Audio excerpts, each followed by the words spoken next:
Selamat datang di channel ini. Pada video kali ini saya akan membagikan beberapa tips yang mungkin berguna untuk kalian jika kalian ingin mendaftar CPNS atau calon pegawai negeri sipil di tahun 2023. Perkenalkan, saya Andre, saya merupakan lulusan CPNS tahun 2021. Tahun 2021 merupakan tahun saat saya tes CPNS dan saya lolos di CPNS Kementerian Pekerjaan Umum dan Perumahan Rakyat. Nah, pada video kali ini saya akan membagikan beberapa hal yang perlu kalian tahu di awal-awal. Karena ini merupakan tahap awal ya saat saya membuat video ini. Pertama, kalian harus menentukan kementerian pilihan Anda. Ini menjadi satu hal yang sangat penting. Kenapa? Karena informasinya terbatas, jujur aja. Nggak semuanya itu tersedia informasinya. Jadi kalian harus benar-benar menggali. Kalau bisa tanya orang yang sudah bekerja itu kerjanya nanti ngapain. Selain itu juga ini berurusan dengan penempatan kerja ya. Karena nggak semua kementerian itu ada di pusat. Ada juga yang disebar di daerah. Siapa tahu kalian kebalikannya pinginnya di pusat atau di daerah. Nah, jadi kalian harus tanya-tanya dulu. Jangan sampai nanti sudah terlanjur tapi kalian nggak mau gitu. Nah, bisa juga untuk syarat-syaratnya ya, misalkan seperti saya kan di PUPR berarti dari teknik sipil. Nah, perhatikan juga untuk jurusan-jurusannya ya, karena nggak semua jurusan itu bisa main ngelamar aja. Itu penting juga. Kemudian juga nanti berhubungan dengan tes seleksi kompetensi bidangnya. Jadi ini lebih ke bidang gitu. Nanti kalian akan harus menguasai hal itu. Nggak menguasai sih, tapi harus tahu banyak ya, karena supaya lolos tesnya. Nah, itu yang nomor 1. Jadi intinya tentukan pilihan Anda dengan benar kementeriannya. Oke. Sekarang nomor 2 adalah persiapkan segala jenis dokumen administrasi. Percuma kalau kalian sudah siap tempur, sudah bisa semua hitung-hitungan, sudah bisa semua soal-soal, tapi dokumen administrasinya nggak lengkap. Karena ini merupakan tahap awal, jadi dokumen administrasi itu harus benar-benar dipersiapkan. Seingat saya waktunya lumayan adalah diberikan ya, dari pembukaan pendaftaran sampai mengisi dokumen administrasi. Namun perlu diperhatikan harus benar-benar sesuai karena ada verifikatornya. Jadi jangan sampai salah. Karena kalau ini salah ya udah gimana mau lanjut ke tahap selanjutnya, yaitu tes seleksi kompetensi dasar. Nah, jadi seperti itu ya. Oke, itu nomor 2. Kemudian nomor 3 adalah perhitungkan waktu yang Anda miliki untuk belajar. Karena kenapa? Dari sini kalian bisa menentukan strategi kalian belajar. Ya, saya tidak pernah merekomendasikan untuk belajar apapun mepet-mepet. Kalau misalkan waktunya masih lama, kalian bisa belajar sendiri. Karena saya belajar sendiri tanpa menggunakan kursus, itu sangat bisa dilakukan. Jadi kalian bisa beli buku-buku di toko buku yang ada gitu. Buku-buku CPNS itu banyak banget. Jadi sistem belajarnya sebenarnya nanti saya akan bahas di poin setelah ini. Sistem belajarnya itu kalian harus tentukan. Jadi bisa belajar sendiri kalau masih lama waktunya. Tapi kalau misalkan waktunya sudah sedikit, ya mau nggak mau mungkin kursus lah jalan solusi mepetnya ya. Tapi saya benar-benar tidak merekomendasikan hal tersebut karena harusnya kalian belajar dari jauh-jauh hari. Karena ini materinya banyak ya. Misalkan di seleksi kompetensi dasar itu ada hitung-hitungan, ada juga sejarah atau wawasan kebangsaan gitu ya. Dan juga ada seperti tes psikologi seperti itu.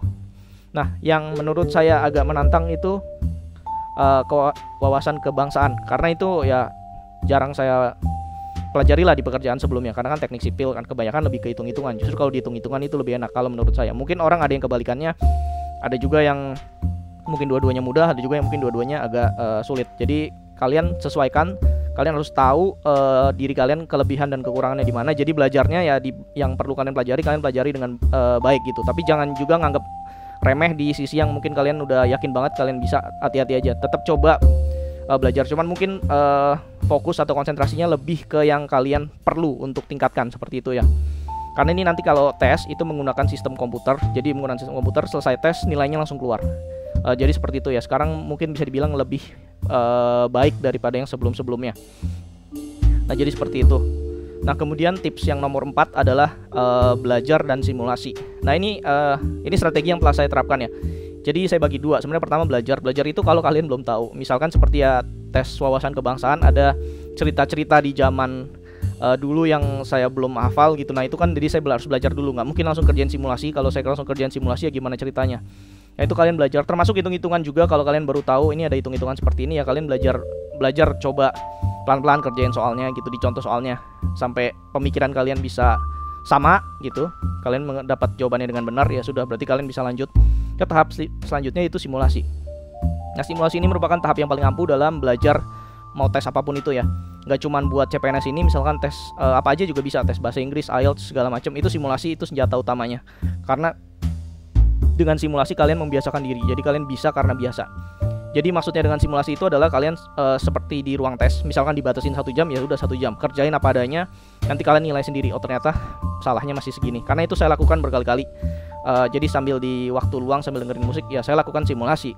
Nggak masalah dengerin musik karena kan itu ceritanya ada gangguan gitu ya. Jadi lebih harusnya sih kalau misalkan tanpa musik harusnya bisa lebih baik lagi. Jadi itu kalian bisa coba simulasi. Atau kalau kalian butuh bantuan orang, ya minta bantuan orang lah untuk jadi pengawasnya atau bagaimana gitu kan. Intinya simulasi ini penting, harus dilakukan berulang-ulang kali sampai kalian ya udah kebiasa. Jadi nanti pas tes ya udah. Bahkan kalau tes ini menurut saya lebih enak lagi karena langsung menggunakan komputer ya. Jadi kalau simulasi kan saya menggunakan kertas, saya tulis jawaban 1 2 3 sampai 4, misalnya sampai berapa 100 ABC-nya itu saya tulis kan. Kalau di tes waktu tes benerannya itu menggunakan sistem komputer, jadi lebih enak sih kalau menurut saya. Jadi langsung ngeklik. Nah jadi itu benar-benar di sana nanti ketat banget ya. Jadi kalian jangan coba macam-macam melakukan hal-hal yang curang atau segala macam. Jadi tetap mending belajar aja dengan benar, kerjain ya udah lewat. Kalau masuk ya bagus, kalau enggak ya nanti kan bisa coba lagi. Tapi kalau kalian sudah belajar dengan serius sih harusnya sih bisa lah ini. Kemudian ini adalah tips terakhir nomor 5, yaitu adalah H-1 wajib pada istirahat atau jangan begadang lah bisa dibilang.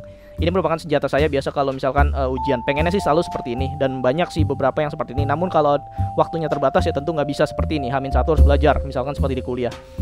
Nah kalau di seleksi CPNS kan karena waktunya panjang, jadi saya H-1 saya memutuskan untuk ya istirahat lah atau baca-baca aja lah. Jangan sampai yang kayak latihan berat-berat sampai begadang segala macam, karena itu akan mengganggu konsentrasi kalian saat nanti belajar. Maksudnya saat nanti ujian gitu kan.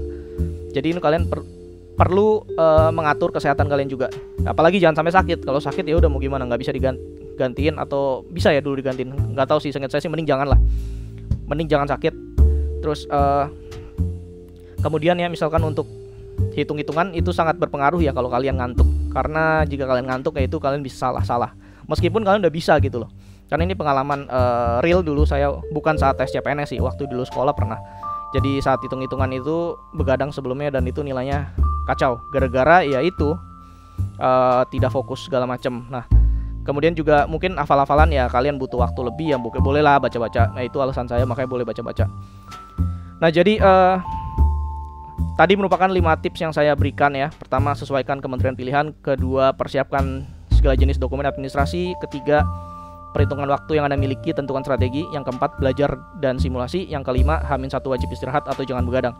Nah, nanti kedepannya mungkin ada beberapa konten lagi karena kebetulan yang saya keterima ini kan di CPNS PUPR, pekerjaan umum. Ini berkaitan dengan teknik sipil atau dengan channel ini. Jadi nanti bakal ada konten-konten juga tentang itu. Karena sebenarnya Kementerian PUPR ini termasuk dalam owner ya, karena di channel kita ini kan kontraktor versus owner.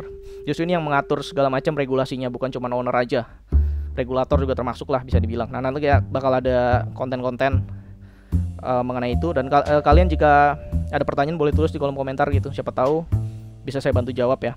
Sekian dulu untuk video kali ini, terima kasih, sampai jumpa di video yang akan datang.